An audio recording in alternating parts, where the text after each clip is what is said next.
Guys, welcome back to my channel. Welcome back to another video. Big shout out to our notification gang. Thank you so much for your love and your support. Thank you. In today's video, it is the second episode of the rice water. This is my rice water here that I have that has been fermenting for weeks. Not a month, but I think it should be 3 weeks now.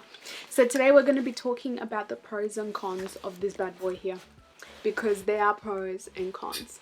In the last video I talked about how rice water is like ibuprofen, how it's great and it's effective and it does amazing things, but it also can be very damaging, and when used in excess can be very dangerous. The pros of rice water is, as we've talked about in the last video, it makes your hair very strong, it makes your hair very healthy, it strengthens your hair so that your hair does not break, and it allows you to retain length, and it allows your hair to grow, and you get that long, black shiny hair, healthy hair, flourishing afro, all that kind of stuff we want to hear.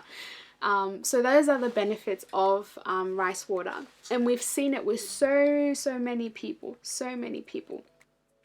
But there are also some cons that we don't really talk about, and that's what I'm going to be talking about more today, because the pros are spoken about more. It can be very dangerous and very damaging to our hair, especially those of us with low porosity hair. The protein in rice water forms like a protective barrier on the hair strand, a very strong protective barrier. And the problem is that there is no set guide on how to use rice water, and it's very potent. So you're mixing something very potent with no instructions whatsoever, and it's only recently that we found out that it affects different porosities. Back in the day, we didn't even know that your porosity has to do with the rice water and what happens with it. So yeah, now we figured that out. Now we need to understand that your porosity matters, especially if you have low porosity hair. You do not just jump into doing rice water without knowing or researching or hearing what others with low porosity hair have to say, especially others with your same hair texture. I watched so many horror stories of women whose hair was falling out because they had low porosity hair and they did the rice water and they had great results, and they kept using it and they got protein overload. Protein overload is a thing. It pretty much means that your hair has had too much protein, that it gets too strong and it just begins to fall out and die and break. Ugh. Yeah. So the thing is, when you ferment the rice water, first of all, that's another thing. Fermenting the rice water decreases the pH, which means that it is more potent. So the amount of days that you ferment it means that the potency is going to be higher, but you don't know what the pH actually is. At the same time, you then either have high or low porosity hair, and you're trying to use this rice water and you're trying to figure out which time you're going to do it for, whether 20 minutes, 10 minutes, however, things like that.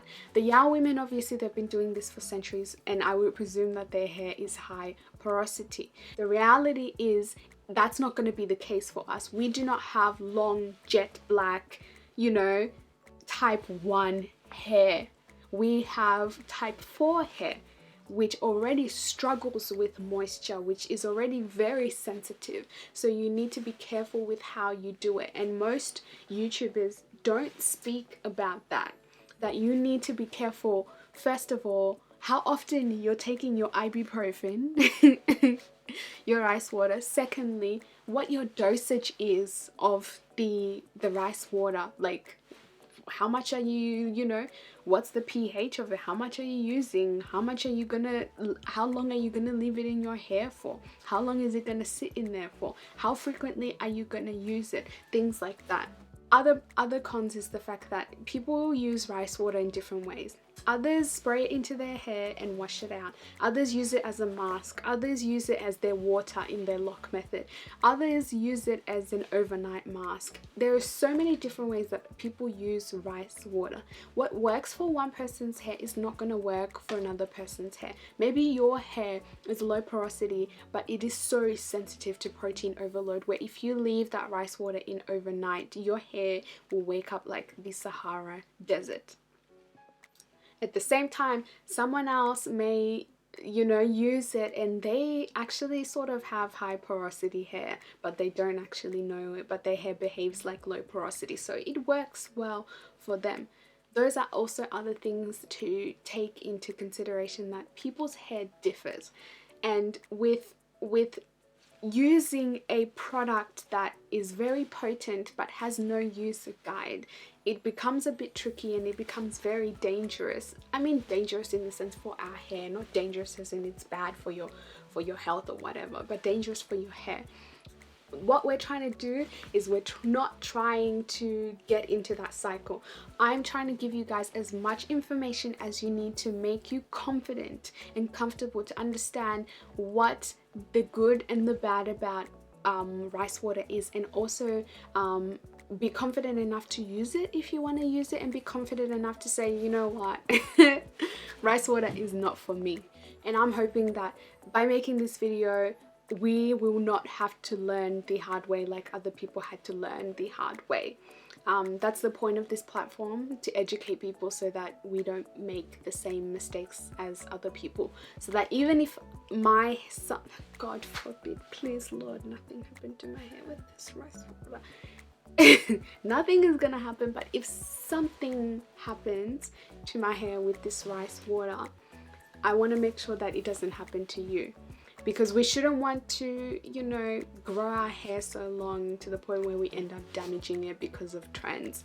Trends will be the death of us, to be honest. What's here today will be gone tomorrow. So we need to make sure that in following some of these trends and jumping on some of these bandwagons, we don't cause more damage than we should. So yeah, those are the pros and cons. I didn't want to scare you guys. This video wasn't to scare anyone. It was just to give you the information that you need. So that's the end of the video, guys. This is the second episode, and I'll see you guys in the third. I love you guys so much. Make sure to comment down below and like if you like the video. Mwah.